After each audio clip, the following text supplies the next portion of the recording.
Բարև հարգելիներս, այսօր կխոսենք շերտավոր խմորի մասին, այն թերությունները, որ կատարում ենք և շերտավոր խմորը չի ստացվում կամ լավ չի ստացվում։ Ուրեմն շերտավոր խմորը այս բաղադրատոմսով, որը ես ձեզ կառաջարկեմ, շատ լավ է ստացվում, շատ քիչ բաղադրիչներով է այն պատրաստվում և շատ համեղ է։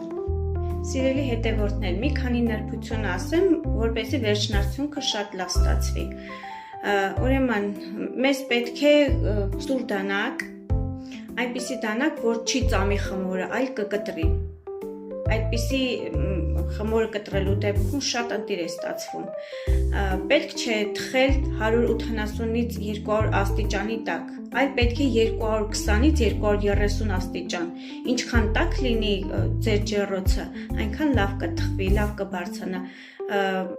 Եվ վերջապես, ձուն երբ որ քսում եք խաչապուրի կամ գաթա թխելու ժամանակ, եզրերին մի քսեք, դա շատ կարևոր պայման է։ Բաժանում ենք 6 գնդի, այսպիսի գնդեր են ստացվում, յուրաքանչյուր գնդի քաշը 420 գրամ է։